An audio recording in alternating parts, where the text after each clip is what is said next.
Hello दोस्तों, मैं विक्रम स्वागत करता हूं आपका आपके अपने YouTube channel S study platform पर। देखिए, मध्यकालीन भारत की श्रृंखला में मेरा अगला वीडियो मुगल वंश, ठीक है, सबसे महत्वपूर्ण, मैं समझता हूं मध्यकालीन भारत में सबसे ज़्यादा क्वेश्चन पूछे जाने वाला टॉपिक, ठीक है, मुगल वंश। ठीक है, इससे पहले मैंने आपको पढ़ा दिया था सूफी आंदोलन के बारे में, ठीक है, सूफी आंदोलन के बारे में बता दिया था। उसके बाद मेरा जो अगला टॉपिक है वो है मुगल वंश।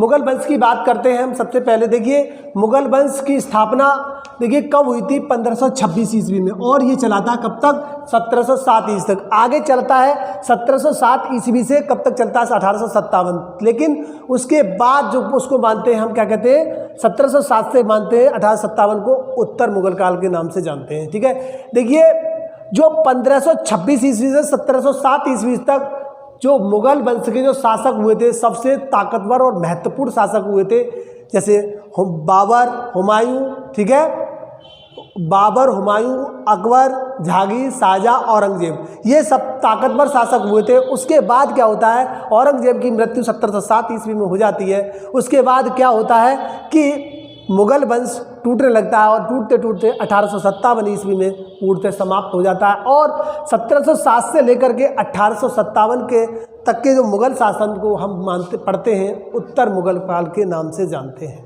ठीक है, मुगल का उत्तर मुगल काल के सब मतलब नाम से जानते हैं, पढ़ते हैं। ठीक है, तो उसके बाद हम देखिए बात करते हैं। देखिए, जिस समय भारत में मुगल वंश स्थापित होने वाला था, उस समय भारत की राजनीतिक स्थिति क्या थी, उसके बारे में थोड़ा समझेंगे, उसके बाद इस टॉपिक पे आएंगे।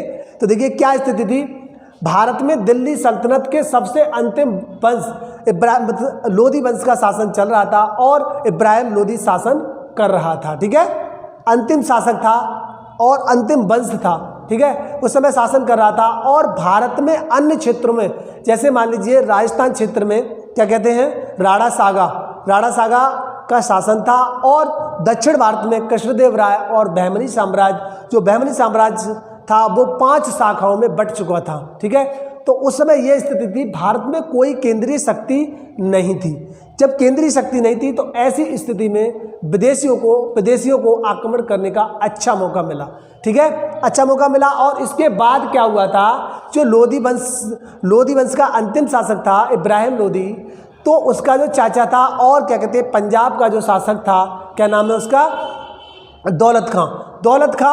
और इसके चाचा था आलम खां, उसने क्या किया था? उसको आमंत्रित किया था बाबर को, लगातार बाबर को आमंत्रित किया था। उसके बाद बाबर ने भारत पर आंतरिक क्षेत्र में आक्रमण किया था। उससे पहले बाबर ने क्या किया था? भारत के जो सीमा क्षेत्र थे, इस समय जो पाकिस्तान क्षेत्र है, अफगानिस्तान की सीमा क्षेत्र में उसने आक्रमण किए थे। तो ठीक है, तो चलते आते हैं, देखो बाबर से पढ़ते हैं, फिर उसके बाद ये क्रमवाइज पूरा हम समझाएंगे। आशा करूँगा या कोशिश करूँगा कि आपको समझ में आएगा अच्छे से, और समझाने की कोशिश करूँगा। तो आइए करते हैं शुरुआत। देखिए, परिचय, हम मुगल वंश के परिचय के बारे में सबसे पहले तो आप समझ लीजिए मुगल का अर्थ क्या होता है। मुगल का जो अर्थ होता है बहादुर। ठीक है, अब बात करते हैं, जो मुगल जो थे वो थे तुर्की के जगताई जगताई शाखा से संबंधित थे। ठीक है, तो देखिए, मुगल 2 से मिलकर बना था, क्या नाम है? मंगोल और तुर्क। इसका अर्थ होता है, मैंने आपको पहले ही बता दिया, बहादुर। इसका अर्थ होता है बहादुर। ठीक है, उसके बाद देखिए, जो मुगल वंश का जो संस्थापक था वो बाबर को माना जाता है। और बाबर का जो पूरा नाम था जहीरुद्दीन मोहम्मद बाबर। ठीक है, जहीरुद्दीन मोहम्मद बाबर। तो ये पूछा जाता है कभी कभी कि क्या कहते हैं, बाबर का पूरा नाम क्या था? तो जहीरुद्दीन मोहम्मद बाबर। ठीक है, उसके बाद बात करते हैं हम, इसके पिता का नाम क्या था? उमर शेख मिर्जा, या मिर्जा शेख उमर, दोनों तरीके से पूछ सकते हैं, तो एक ही नाम है, उमर शेख मिर्जा। तैमूर वंश के, यानी तैमूर के वंश से थे ये। ठीक है, और इनकी जो माता थी कुतुलुग निगार खानम, जो मंगोल वंश चंगेज खां के वंश से थी। ठीक है, तो ये अलग अलग वंशों से, 2 वंशों से मिलकर के बने थे मुगल। और मुगल का अर्थ मैंने आपको बता दिया, इसका होता है बहादुर। ये बहुत योद्धा थे। ठीक है, उसके बाद हम देखिए बाबर के बारे में थोड़ा सा पढ़ते हैं। देखिए, जो बाबर जो था, बाबर का जन्म हुआ था 14 फरवरी 1483 ईस्वी को, ठीक है, 14 फरवरी 1483 को याद रखेंगे। वैसे भी वैलेंटाइन डे वाली डेट है, आराम से याद हो जाएगी, ठीक है। ये फरगना में हुआ था। देखिए इसके जो पिता थे उमर शेख मिर्जा, जो तैमूर के वंशज थे, वो उस समय क्या थे, फरगना के शासक थे। फरगना के शासक कह लीजिए, सूबेदार कह लीजिए, छोटा सा क्षेत्र था, ज़्यादा बड़ा नहीं। तो क्या हुआ था, शासक थे, तो उनका क्या था, उनके जो संबंध थे आस पड़ोसी अपने रिश्तेदारों से अच्छे नहीं थे, और अच्छे नहीं थे तो इसको क्या हुआ था, इनका हमेशा युद्ध होता रहता था। तो इनका जो युद्ध हुआ था, क्या नाम है, उनके साले थे खुद ही, तो उनके साथ इनका युद्ध हुआ था और उस युद्ध में इनकी मृत्यु हो जाती है। उसके बाद मात्र 12 या 11 या 12 वर्ष की अवस्था रही होगी बाबर की, उस समय उसको शासन सत्ता फरगना का शासक बना दिया जाता है, ठीक है।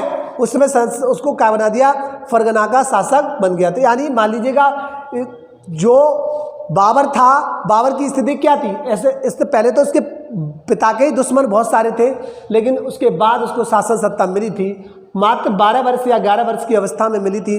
तो उसकी चुनौतियां और ज़्यादा थी, ठीक है, और ज़्यादा बड़ी हुई थी। और उससे पहले शत्रुता मानते थे, लेकिन उसकी शत्रुता छोटा होने के कारण उसकी चुनौतियां और ज़्यादा थी, ठीक है। उसके बाद मैं बात करता हूँ आगे।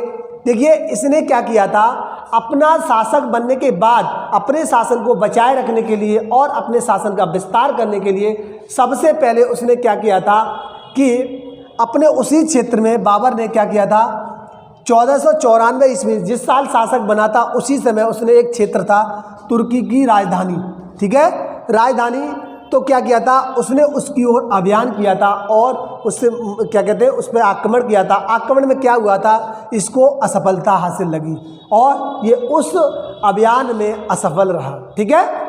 उसके बाद उसने क्या किया था, दोबारा फिर 3 साल बाद 1497 ईस्वी फिर से समरकंद, क्योंकि इसका सबसे ज़्यादा पसंदीदा क्षेत्र था और मैंने बताया आपको तुर्की की राजधानी थी, और उस राजधानी की यानी कि इस पे अधिकार करने के बाद इसका शासन सत्ता अच्छे से चल सके, इसलिए उसने क्या किया था, सबसे पसंदीदा जगह को समरकंद को माना और उस पर अभियान किया था। दूसरा अभियान इसने किया था 1497 ईस्वी में, उसने समरकंद को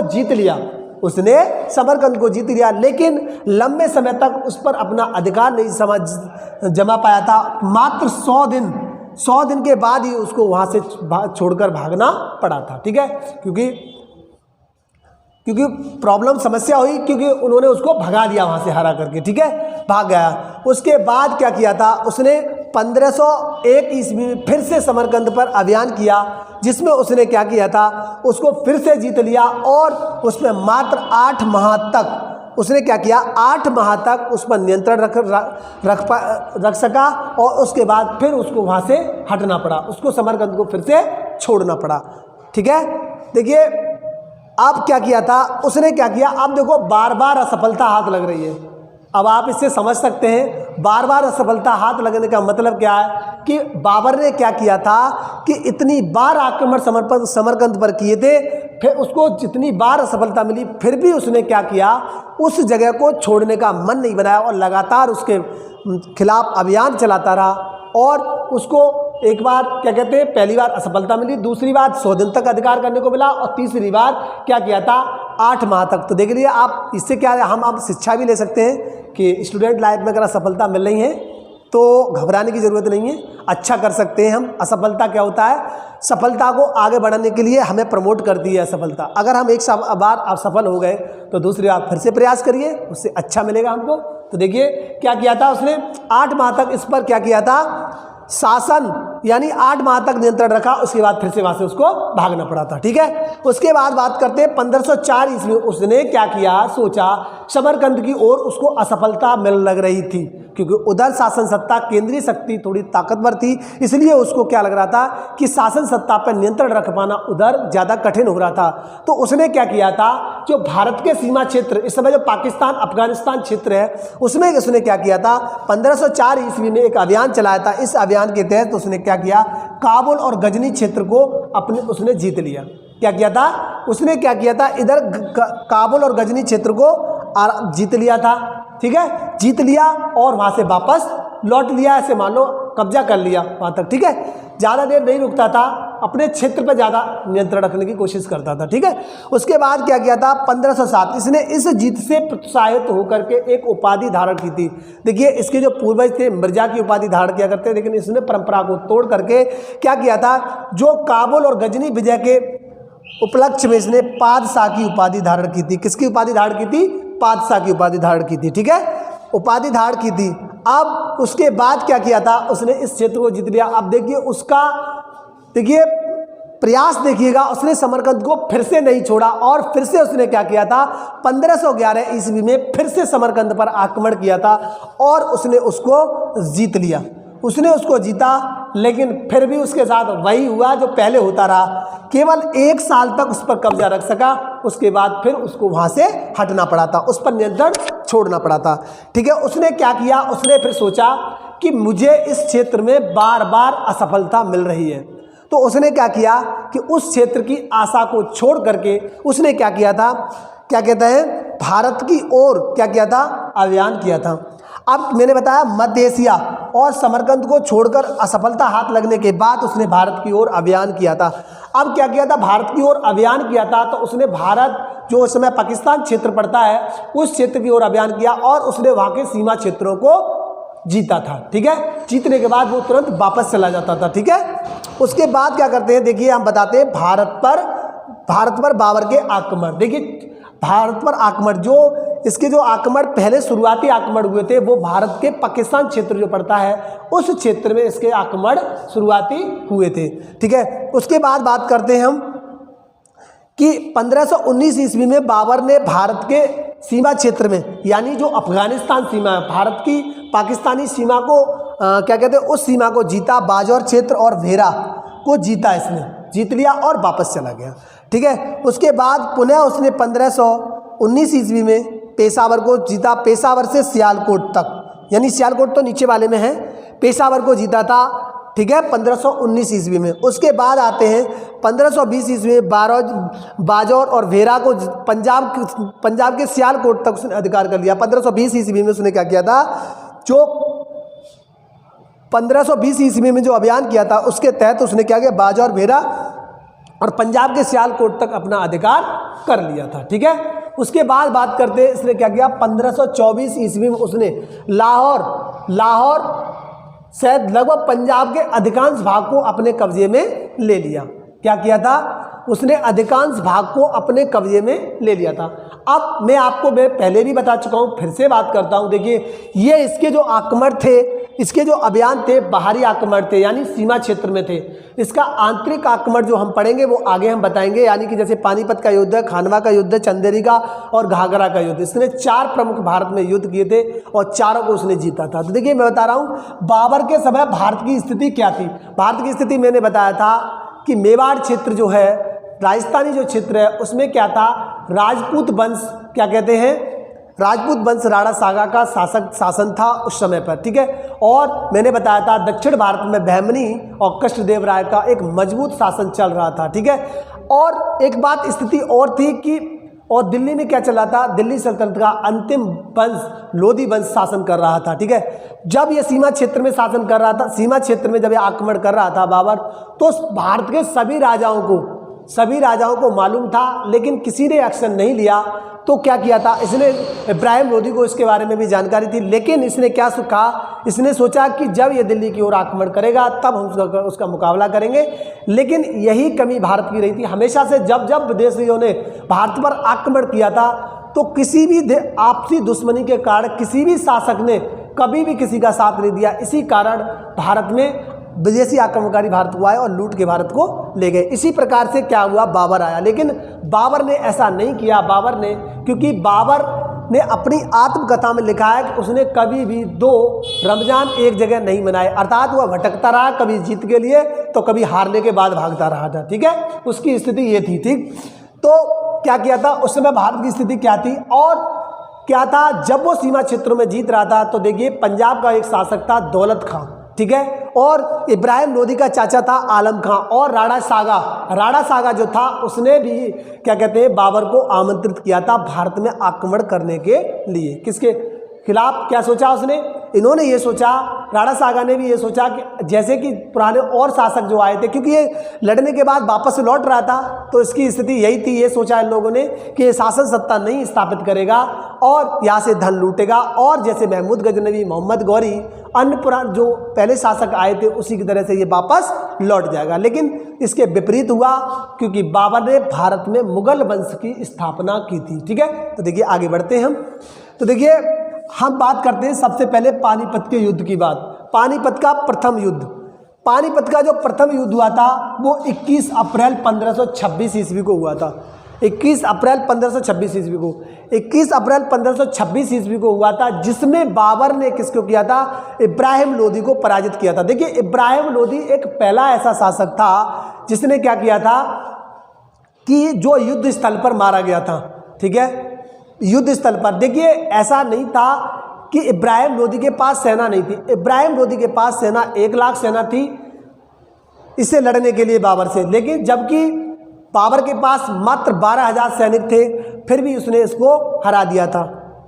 और ऐसा कहा जाता है कि ये युद्ध सुबह शुरू हुआ था और लगभग 11, साढ़े 11, 12 बजे तक खत्म हो गया, अर्थात कह सकते हैं दोपहर तक इब्राहिम लोदी मारा जाता है और ये युद्ध समाप्त हो जाता है और बाबर की विजय घोषित कर दी जाती है। ठीक है, तो मैंने क्या बताया, पानीपत का प्रथम युद्ध 21 अप्रैल 1526 ईस्वी को किस किस के बीच हुआ था? क्या कहते हैं, दिल्ली सल्तनत के शासक इब्राहिम लोदी के विरुद्ध हुआ था, जिसमें इब्राहिम लोदी की हार हो जाती है, इब्राहिम लोदी युद्ध में मारा जाता है और बाबर की विजय हो जाती है। अब देखिए इस युद्ध से संबंधित, अब देखिए ये बाबर का प्रथम आक्रमण था और भारत में ये उसका 5वां आक्रमण था।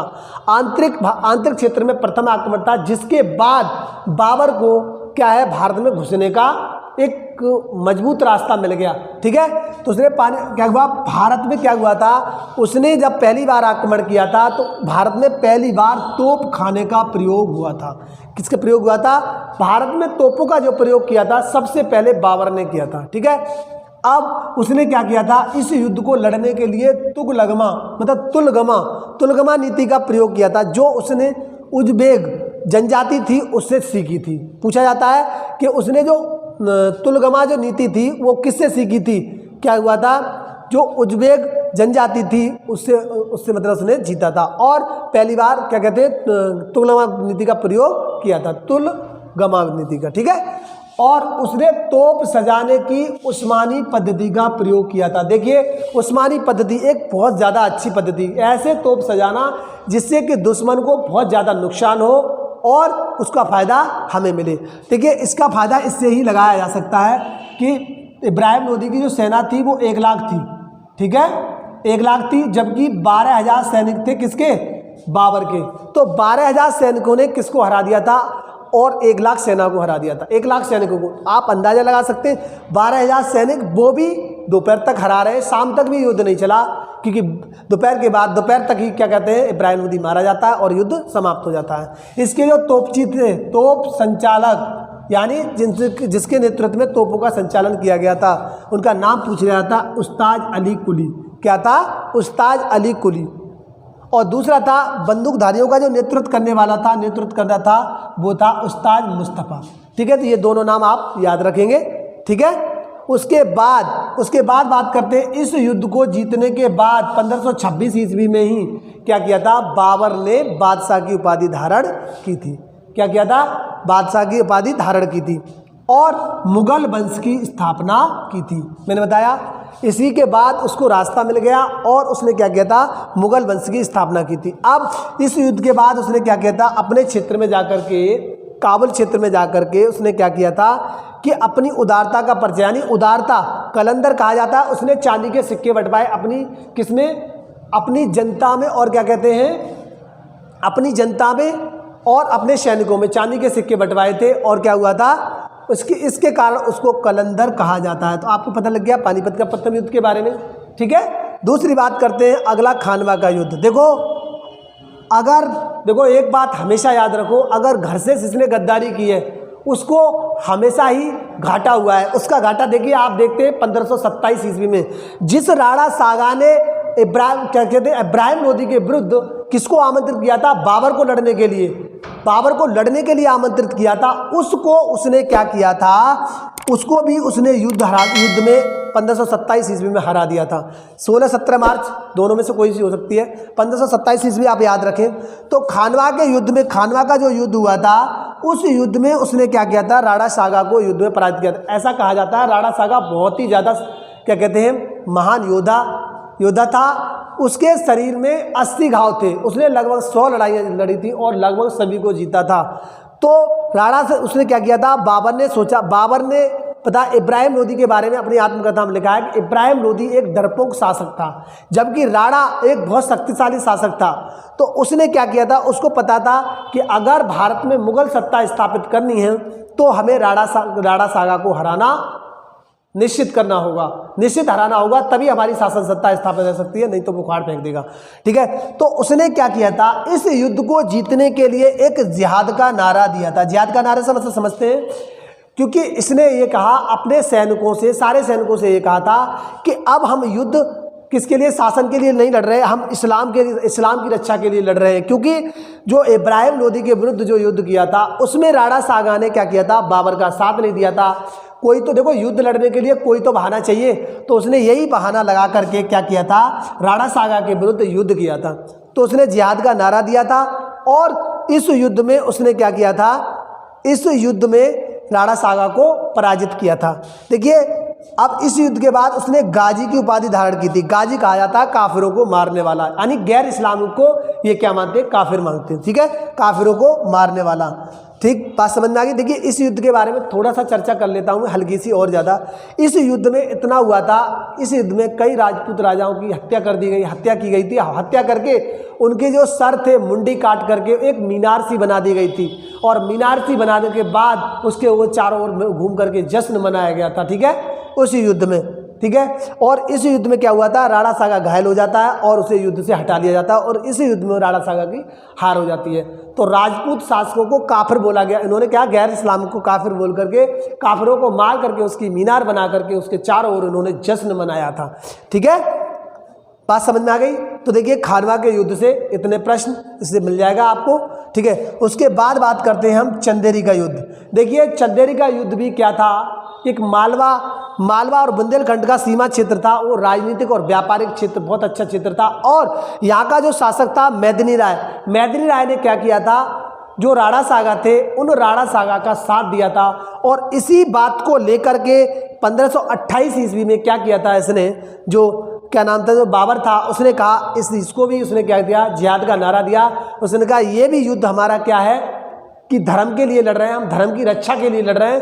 तो उसने क्या किया था, इस युद्ध में क्या किया था, मेदिनी राय को पराजित किया था। मेदिनी राय की हार हो जाती है इस युद्ध में।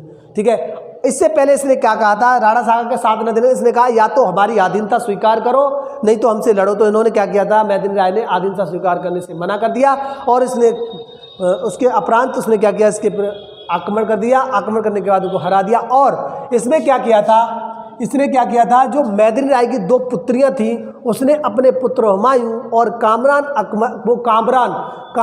को उसने क्या किया था, उपहार स्वरूप गिफ्ट किया था। क्या किया था, उपहार के रूप में क्या किया था, गिफ्ट किया था। ठीक है, तो देखिए क्या हुआ था दोनों।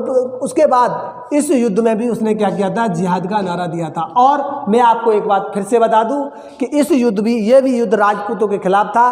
तो उसने क्या किया था, इस युद्ध में जो राजपूत मारे गए उनके सर को काट करके एक मीनार सी बना करके, और चारों तरफ जिस तरीके से, जिसमें जश्न खानवा के युद्ध में जश्न मनाया था, उसी प्रकार से उसने क्या किया था, इस युद्ध में भी उसने जश्न मनाया था। ठीक है, उसके बाद बात करते हैं हम अगला, जो बाबर का जो अंतिम युद्ध था भारत में, उसका अंतिम युद्ध घाघरा का युद्ध। यह युद्ध घाघरा नदी के किनारे पर लड़ा गया था, इसलिए इसको घाघरा का युद्ध कहा जाता है। 1529 ईस्वी में 1529 ईस्वी में ये लड़ा गया था अफगान शासकों के विरुद्ध।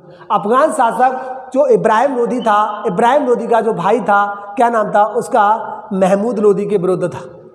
महमूद लोदी क्या करता था कि उसने बाबर को बहुत परेशान किया था। बंगाल क्षेत्र से उसने क्या किया था, उस पर आक्रमण करते थे, बार बार उसकी सीमा में घुस जाते थे। तो उसने क्या किया था, फाइनली उसके खिलाफ जाकर के एक अभियान चलाया। उस अभियान के तहत उसने क्या किया था, महमूद लोदी को पराजित किया था।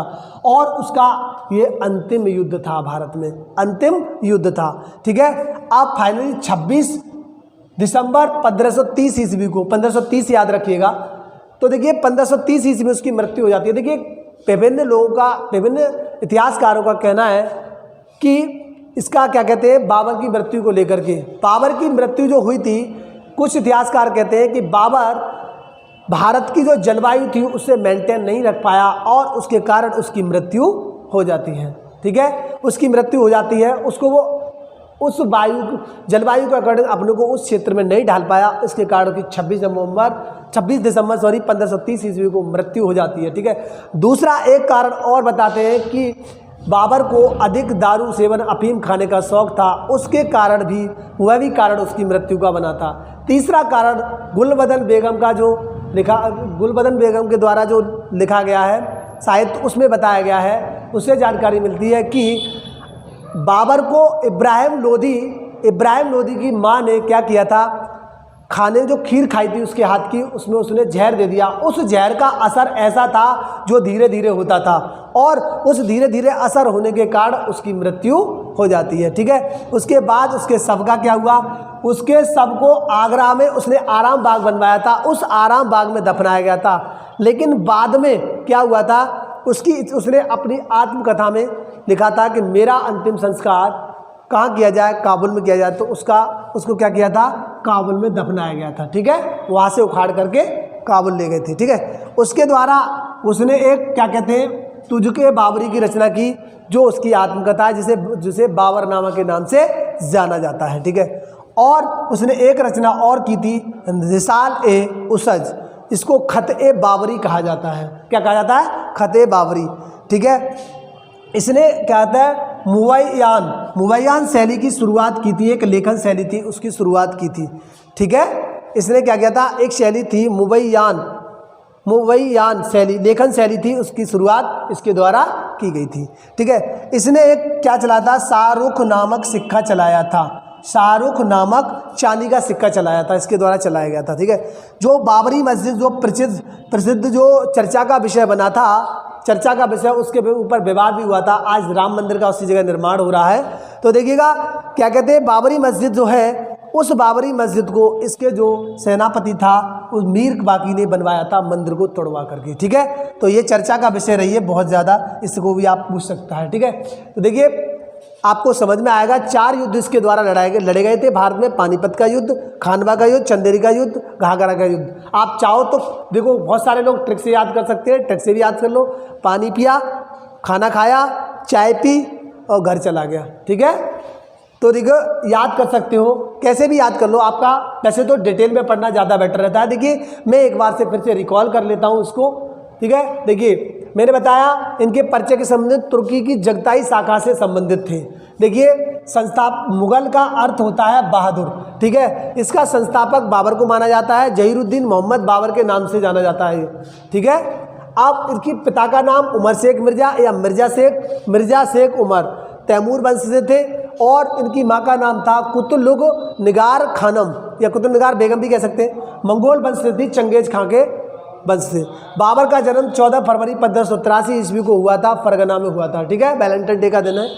बाबर के पिता की मृत्यु, यानी कि बाबर के पिता की मृत्यु उनके खुद के साले साहब थे, उनसे युद्ध हुआ और उस युद्ध में उनकी मृत्यु हो जाती है। उसके बाद उसे फरगना का शासक बना दिया जाता है। उस समय उसकी आयु 12 वर्ष की थी।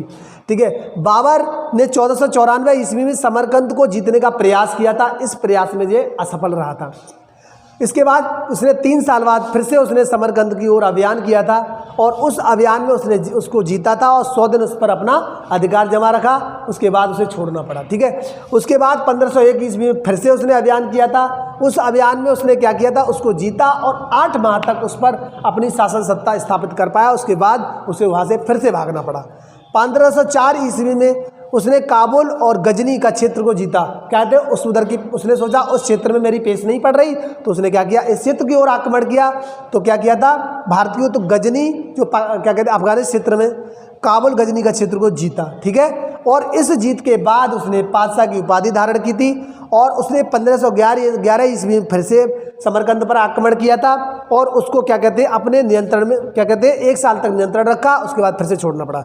मध्य एशिया और असफलता के बाद उसने भारत की ओर रुख किया और उसने भारत की ओर 1519 ईस्वी में बाजौर और भेरा क्षेत्र को जीता था। भारत का सीमा क्षेत्र, पहले जो पाकिस्तान शामिल था उस समय का क्षेत्र। 1519 ईस्वी में पेशावर को जीता और 1520 ईस्वी में उसने भेरा पंजाब के सियालकोट तक अपना अधिकार कर लिया था। 1524 ईस्वी में लाहौर सहित पंजाब का अधिकांश भाग उसने अपने कब्जे में ले लिया था। बाबर के आक्रमण के समय भारत की राजनीतिक स्थिति विखंडन था, केंद्रीय शक्ति नहीं थी। राजस्थान क्षेत्र है, राजपूत वंश, बहमनी वंश, दक्षिण भारत में कृष्णदेव राय का शासन, ठीक है, तो और दिल्ली में दिल्ली सल्तनत लोधी वंश का शासन, ठीक है। उस समय स्थिति भारत में फूट होने के कारण विदेशी ने आक्रमण किया और उसमें भी शासन सत्ता। तो देखिए प्रथम युद्ध पानीपत का युद्ध, ये 5वां युद्ध था। उसने 21 अप्रैल 1526 ईस्वी में इब्राहिम लोदी को पराजित किया था। इब्राहिम लोदी पहला ऐसा शासक था जो दिल्ली सल्तनत का जो युद्ध क्षेत्र में मारा गया था। प्रथम बार तोपखाने का प्रयोग किया था और जिस पर आमंत्रित करने वाले कौन थे? आलम खां, दौलत खां पंजाब का शासक, ठीक है, उसने आमंत्रित किया था क्या कहते हैं बाबर को भारत में आने में। तुगलकमा नीति का प्रयोग किया था, उज़्बेक जनजाति थी उससे सीखा था इसने। उस्मानी पद्धति का प्रयोग किया था उसने भारत में, ठीक है, तोप सजाने का। तोपची इसका था उस्ताद अली कुली और बंदूकधारियों का नेतृत्व जो कर रहा था उस्ताद मुस्तफ़ा, ठीक है। और इस युद्ध के बाद 1526 ईस्वी में उसने बादशाह की उपाधि धारण की थी और उसके बाद भारत में मुगल वंश की स्थापना की थी। इस युद्ध के बाद उसने उदारता का परिचय दिया था, उसने पैसे बचवाए, चांदी के सिक्के बटाए, इसके कारण उसकी जनता ने उसे कलंदर का उपाधि धारण की थी। खानवा का युद्ध राणा सागा के विरुद्ध था 1527 ईस्वी में, ठीक है। खानवा के युद्ध में उसने राणा सागा को पराजित किया था और वो जिहाद का नारा दिया था। उसने इस्लाम की रक्षा के लिए लड़ा गया युद्ध बताया और युद्ध के बाद गजनवी मतलब क्या कहते हैं गाजी की उपाधि धारण की थी, काफिरों को मारने वाला, ठीक है। इस युद्ध में मैंने बताया था राजपूतों के मुंडी काट करके उसने एक पिरामिड टाइप का बनाया, उसके चारों ओर उसने जश्न मनाया था। चंदेरी शासक 1528 ईस्वी में एक युद्ध हुआ था। इस युद्ध में मालवा और बुंदेलखंड की सीमा पर स्थित एक राजनीतिक क्षेत्र केंद्र था, व्यापारिक केंद्र था। उस युद्ध का मैदिनी राय शासक था और उस युद्ध में मैदिनी राय ने राणा सागा का साथ दिया था। इसी कारण इसने इस पर आक्रमण किया था और इस आक्रमण ने इसको पराजित किया। और इसने क्या किया, इसकी 2 पुत्रियां थी, 2 पुत्रियों को उसने गिफ्ट स्वरूप किसको दिया था? अपने पुत्रों को, हुमायूं और कामरान को उपहार के रूप में दे दिया था। इस युद्ध में उसने जिहाद का इसमें भी नारा दिया था। घाघरा का युद्ध उसका भारत में अंतिम युद्ध था। घाघरा का युद्ध 1529 ईस्वी में, घाघरा का युद्ध अफगान शासक इब्राहिम लोदी का जो भाई था उसके विरुद्ध हुआ था। उसने परेशान किया था उसको, बार बार उसकी सीमा में घुसने के कारण उसने उसको पराजित किया था। अंतिम युद्ध था। 26 दिसंबर 1530 ईस्वी को उसकी फाइनली मृत्यु हो जाती है, जो मैंने आपको बता दिया। अलग अलग विद्वानों के अलग अलग मत के अनुसार मैं बता दिया आपको। उसके बाद उसके शव को आगरा में आराम बाग में दफनाया गया। बाद में उसको क्या कहते हैं काबुल में दफनाया गया था, ठीक है। तुझके बाबरी उसने बाबरनामा आत्मकथा लिखी थी और रिशाले उसज उसके द्वारा लिखी गई है। इसे खते बाबरी कहा जाता है। उसने एक लेखन शैली का आविष्कार किया था, मुबयान लेखन शैली की शुरुआत की थी। शाहरुख नामक सिक्का चलाया चांदी का। बाबरी मस्जिद जो बनी है वो बनी थी, जो चर्चा में ज़्यादा आई, वो मीर वाकी उसके सेनापति था, उसने मंदिर को तोड़कर बनवाई थी, ठीक है। तो आशा करता हूँ मुगल वंश से संबंधित आपको वीडियो मेरा पसंद आया होगा। अगर पसंद आए तो लाइक और शेयर करिए। आपने अगर मेरे पिछले वीडियो नहीं देखे तो उन वीडियो को जरूर देखिए। अगर उनको नहीं देखेंगे तो आगे की कथा समझ में आपको नहीं आई। कथा नहीं, पढ़ाई, देखो ऐसे बोल दिया, ठीक है। धन्यवाद, मिलते हैं अगले वीडियो में। थैंक यू दोस्तों।